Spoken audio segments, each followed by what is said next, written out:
Salut, c'est Paul. Alors ce soir, j'ai décidé de te lire un conte japonais ou des contes, on verra selon la longueur. Donc je voulais des contes japonais au début sur les samouraïs. J'ai vu l'art de l'art de la guerre, gagner la guerre sans combat de Sun Tzu, je sais plus, mais j'ai pas trouvé le texte en entier, je crois. C'est dommage, j'aimerais bien m'intéresser, mais bon. Du coup, là, j'ai trouvé plein de comptes en fait. J'ai tapé compte japonais entier, et là, j'ai trouvé Bibliothèque du Québec, je sais pas quoi. Il y a genre 150 pages de comptes, donc pas mal de comptes différents, donc c'est vraiment bien.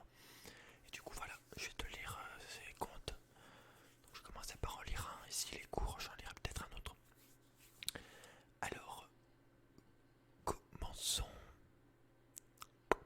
Installe-toi tranquillement dans ton lit et tu n'as plus qu'à fermer les yeux.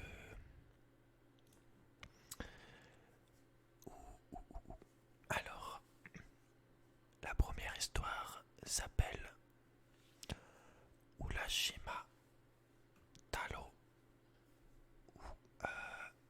et la déesse de l'océan. Il y avait autrefois au pays de Tango une bourgade du nom de Mizunoe.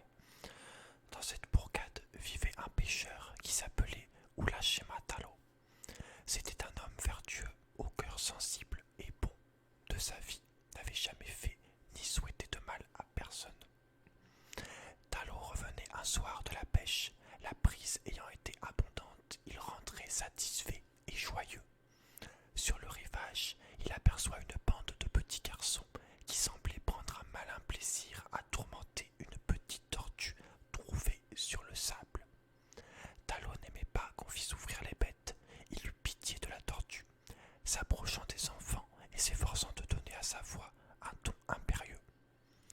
Quel mal vous a donc fait, dit-il, cette innocente tortue, pour la tourmenter de la sorte? Ignorez-vous que les dieux punissent les enfants qui maltraitent les animaux? Mêlez-vous donc de ce qui vous regarde, répond insolemment le plus âgé de la troupe. Cette tortue n'appartient à personne. Nous sommes libres de la tuer si cela nous fait plaisir. Vous n'avez rien à y voir. Le pêcheur comprend qu'aucun raisonnement n'aura de prise sur ces cœurs sans pitié. Il change de tactique et, d'un ton plus radouci: Allons, ne vous fâchez pas ainsi, mes enfants. Je n'avais pas l'intention de vous gronder. Je voulais vous proposer un marché. Voulez-vous me vendre cette tortue? Je vous en donne 20 sous. Cela vous va-t-il? 20 sous. C'était une fortune pour ces marmots. Ils acceptent sans hésiter. Talo leur donne donc 2 petites pièces blanches. Aussitôt, il court au village acheter des gâteaux. Resté seul avec la tortue, qu'il a conscience d'avoir arrachée à une mort certaine, le brave pêcheur la soulève dans les mains et lui dit en la caressant: Pauvre petit animal, le proverbe te donne 10 000 ans d'existence, tandis qu'il n'en accorde que 1000 à la cigogne. Que serais-tu devenu sans moi? Je crois bien que tes 10 000 ans auraient été considérablement écourtés, car ils allaient te tuer, ces vauriens. Allons, je vais te rendre la liberté. Mais à l'avenir, sois prudente et surtout ne retombe jamais plus dans les mains des enfants. Cela dit, il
conversation, un instant interrompue, continue de la sorte.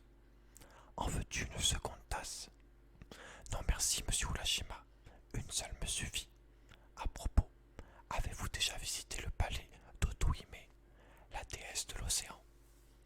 Non, pas encore. J'ai justement l'intention de vous y conduire aujourd'hui. Comment? Tu veux m'y conduire? Mais il doit être bien loin, ce palais. D'abord, je ne sais pas nager comme toi. Comment veux-tu que je te suive? Oh, il n'est pas nécessaire de savoir bien nager, monsieur Urashima. Vous n'aurez même pas à nager du tout. Vous allez monter sur mon dos. Je vous porterai moi-même. Monter sur ton dos? Mais tu n'y penses pas, ma petite tortue. Quand bien même tu serais 10 fois plus grosse, il serait impossible à un homme comme moi de monter sur ton dos et d'y se tenir sans danger. Ah, monsieur Urashima, vous trouvez que je suis trop petite? C'est bien. Attendez une seconde, vous allez voir. Et voilà que la petite tortue se met à grossir, à grossir. Elle devient aussi grosse que la barque du pêcheur. Celui-ci, frappé de ce prodige, n'hésite plus. Il monte sur le dos de l'animal, s'y installe à son aise. Et la tortue l'emporte vers le palais d'Otohime, la déesse de l'océan. Au bout de quelques heures, Talo aperçoit dans le lointain un immense monument. Quel est ce monument? Demanda-t-il à la tortue. C'est le portail du palais, répond-elle. Et, à mesure qu'il approche, le portail semble grandir et se teinter de couleurs brillantes. Ils arrivent enfin. La tortue dépose son cavalier sur du sable, dont chaque grain est une perle. Le pêcheur peut voir alors que le portail est en or massif, incrusté de pierreries. Deux énormes dragons en gardent l'entrée. Ils ont un corps de cheval, une tête et des griffes de lion, des ailes d'aigle et une queue de serpent. Leur aspect est terrible, néanmoins, c'est un regard plein de douceur qu'ils fixent le nouvel arrivé. La tortue seule avait pénétré sous le porche. Elle en sortit bientôt, accompagnée d'une multitude de poissons. Il y en avait de toutes les grandeurs et de toutes les formes. Chacune des espèces que renferme l'océan était représentée. Ils portaient tous la livrée de la déesse, couleur d'azur et galons d'argent. Ils s'avancèrent au devant du pêcheur et le saluèrent jusqu'à terre, avec toutes les marques de la sympathie et du respect. Le brave Talo ne comprenait rien à toutes ces choses, mais, sachant très bien qu'on ne lui voulait aucun mal, il se laissa faire. On le dépouilla de son costume de pêche et on le revêtit d'une magnifique robe de soie.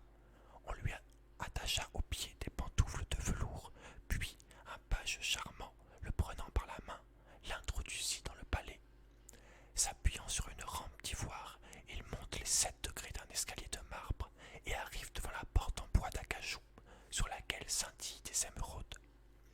Elle s'ouvre d'elle-même et Talo pénètre dans l'appartement de la déesse. C'est une salle immense dont le plafond en corail est soutenu par 20 colonnes de cristal. De nombreuses lampes en vermeil y donnent une douce et brillante lumière. Les parois sont en marbre parsemées de rubis et de pierreries diverses. Au milieu de toutes ces merveilles, assise sur un trône de diamants, orné de ses plus riches parures et environné de toute sa cour, se tient Otohime, la déesse de l'océan. Elle est extraordinairement belle, plus belle que l'aurore à son lever. Lorsque Talo la vit, elle le contemplait avec son plus gracieux sourire. Il voulut se prosterner. La déesse ne lui laissa pas le temps. Se levant de son trône, elle s'avança vers lui, majestueuse et aimable, et lui prenant affectueusement les mains. Soyez le bienvenu, lui dit-elle. J'ai appris que hier soir, vous aviez sauvé la vie à l'un des sujets les plus vénérés de mon empire. J'ai voulu vous en exprimer de vive voix ma sincère reconnaissance, et voilà la raison pour laquelle je vous ai fait venir ici. Talo ne savait que répondre. Il se tut. Alors, sur un signe de la déesse, on le fit asseoir sur un coussin en soie, cousu de fil d'or. On lui apporta une petite table en ivoire, sur laquelle étaient posés, dans des plateaux de vermeil, toutes sortes de mets appétissants. Talo fit un repas comme il n'en avait jamais fait depuis qu'il était au monde. Quand il eut fini de manger, la déesse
la déesse et du bien-être qu'il éprouvait auprès d'elle. Il avait oublié son village. Il ne songeait plus à son vieux père, à sa femme, à ses enfants, à sa barque, à ses filets. Un jour pourtant, il s'en souvint, et la tristesse le prit. Que doit penser mon père, se dit-il, d'une si longue absence? Combien ma femme et mes enfants doivent être inquiets et attendre mon retour? Il me croit peut-être mort, englouti au fond de l'océan. Et ma barque, qu'est-elle devenue? Et mes filets? Alors, Talo résolut de partir. Il en parla à la déesse. Celle-ci essaya bien de le retenir encore, mais toutes ses instances demeurèrent infructueuses. Se voyant, la belle Otohime le prit à part dans sa chambre secrète et, tirant du fond d'un coffre une petite boîte en laquais, elle la lui donna en disant petite boîte en lac plutôt. Puisqu'à tout prix vous voulez partir, monsieur Urashima, je ne vous retiens plus. Tenez, emportez cette boîte comme souvenir de moi et de votre séjour ici, mais promettez-moi que, quoi qu'il arrive, vous ne l'ouvrirez jamais. Monsieur, retenez bien mes paroles, le jour où, cédant à une curiosité coupable, vous ouvrirez cette boîte, vous êtes un homme mort. Talo accepta le présent avec beaucoup de reconnaissance. Il promit que jamais il n'ouvrirait la boîte, quoi qu'il puisse arriver. Puis, la déesse l'embrassa sur le front. Elle l'accompagna jusqu'au seuil de sa porte, et ils se séparèrent. Le pêcheur remonta sur le dos de la tortue, et celle-ci le ramena au rivage.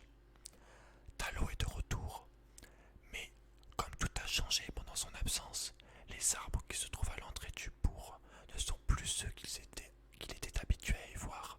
Le village est agrandi, il y a des maisons nouvelles, des maisons comme il n'en a jamais vu de sa vie. Quel n'est pas son étonnement de ne plus retrouver aucune de ses connaissances.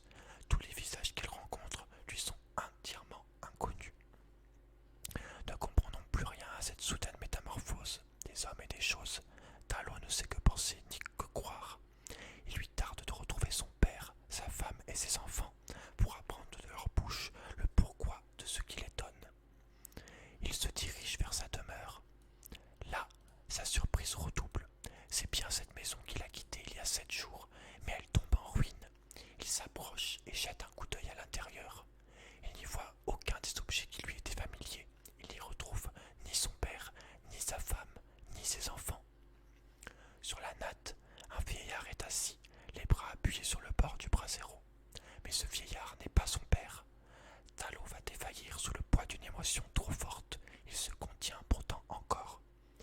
Bon, vieillard, demanda-t-il d'une voix étouffée, il y a 7 jours que j'ai quitté ce village. Tout y a changé depuis. Cette maison est à moi, et je vous y trouve, vous, un inconnu. Où sont donc mon vieux père, ma femme et mes enfants que j'ai laissés ici? Jeune homme, répondit le vieillard, qui croit avoir affaire à un fou, je ne sais ce que vous voulez dire. Qui êtes-vous donc? Quel est votre nom? Je suis Urashima Talo, le pêcheur. Urashima Talo, s'écrie le vieillard au comble de la surprise. Mais alors, vous êtes un fantôme, un revenant, une ombre? J'ai souvent, en effet, entendu parler d'un certain Urashima Talo, mais voilà bien longtemps qu'il n'est plus de ce monde. Il y a 700 ans qu'Urashima Tamo est mort. 700 ans, s'écrie le pêcheur. Aussitôt, il pâlit et chancelle. Ces dernières paroles du vieillard sont pour lui comme un trait de lumière. Il a compris qu'il a passé 700 ans dans le palais de la déesse Otohime et que ces 700 ans lui ont semblé 7 jours. Une profonde tristesse envahit son âme. Il quitte ce village inhospitalier qui n'est plus le sien et où il n'a personne. Tout pensif, il se rend à la grève. Instinctivement, ses regards cherchent à apercevoir la tortue, car elle voudrait bien maintenant retourner au palais. Mais la tortue a disparu, probablement pour toujours. Talo s'assied sur le sable et verse des larmes brûlantes. Tout à coup, ses yeux se portent sur la boîte mystérieuse qu'Otohime lui a donnée au départ et à laquelle, dans son trouble, il n'avait plus songé. Que contient cette boîte? La déesse m'a dit, en me la remettant, le jour où, par une curiosité coupable, vous ouvrirez cette boîte, vous êtes un homme mort. Une déesse ne ment point, et pourtant, qui sait, peut-être est-ce pour m'éprouver qu'elle m'a dit cela. Peut-être cette boîte contient-elle mon bonheur, et puis, après tout, que m'importe la mort à cette heure? Ne suis-je pas seul au monde, sans parents, sans amis, sans connaissances, sans fortune? Oui, mieux vaut 100 fois la mort qu'une existence aussi malheureuse. Ainsi pense Talot. Alors, d'un mouvement nerveux, il en trouve la boîte, il en sort un nuage épais qui l'enveloppe des pieds à la tête. Soudain, ses cheveux deviennent blancs comme la neige, son front se ride, ses membres se dessèchent, et il tombe mort sur la plage. Le lendemain, des pêcheurs découvrirent sur la grève le corps d'un homme qui avait vécu 700 ans.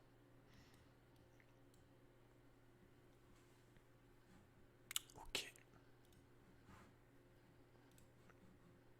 qui avait vécu 700 ans. Qu'est-ce que ça veut dire ça? J'ai pas tout compris. Est-ce que ça veut dire qu'il aurait pas ouvert la boîte?